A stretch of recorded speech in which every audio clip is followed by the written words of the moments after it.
السلام عليكم ورحمة الله وبركاته. أعزائي المشاهدين المحبين في كل مكان، أهلا ومرحبا بكم. أنا عارف الفيديو ده أنا كنت وعدتكم إن أنا هعمل تجميعة من 8 ل 9000 جنيه، ولكن بعد زيادة الأسعار اللي هي الدولار حوالي زاد 20 قرش أو 25 قرش مع حملات المقاطعة اللي هي يعني بدأت إن في ناس تطلب يعني مقاطعة لسوق الهاردوير وتجار بسبب الجشع اللي حصل. زيادة أسعار رهيبة في كل قطعة، حوالي 100 أو 150 جنيه رامات او اس اس دي او حتى بروسيسور ماذر بورد. كمان ان اصلا مفيش حاجه دلوقتي داخله السوق، فانا حبيت بقى ان انا استنى شويه على فيديو التجميعه بحيث اعرف الاسعار هتثبت على ايه، لان ممكن اسبوع ولا كده ممكن الاسعار تنزل تاني او تثبت على كده او تزيد، الله اعلم. فانا كنت دني كتير ابحث وادور واشوف انهي ماذر بورد كويسه وانهي احسن حاجه، ولكن هنشوف بعد الاسعار هتثبت على ايه. فحبيت النهارده ان انا اعمل انبوكسنج كده سريع لاس اس دي من كروشال من فئه الام اكس 500 اللي هو 500 جيجا بايت. ليه بعض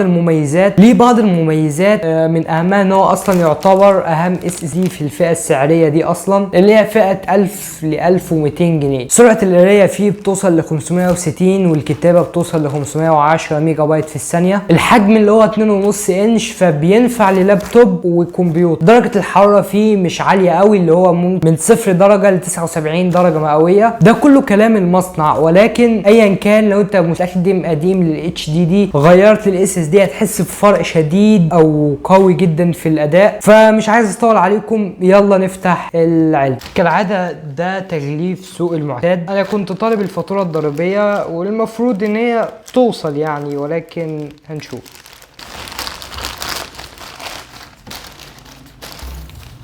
عايز اشوف بس الفاتوره الضريبيه، مش موجوده الفاتوره الضريبيه. وها هو الاس اس دي، حجمه صغير جدا يعني. بسم الله. هو ده الاس اس دي. ده الكتيب اللي بيوضح فيه طريقه التركيب بس ما فيهوش عربي.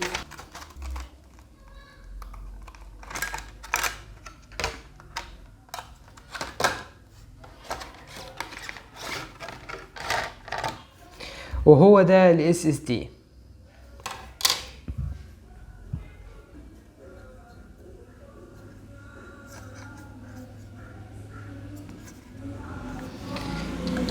بس لو عجبك الفيديو ما تنساش اللايك والسبسكرايب. عايزين نوصل ل 250 مشترك في الفيديو ده.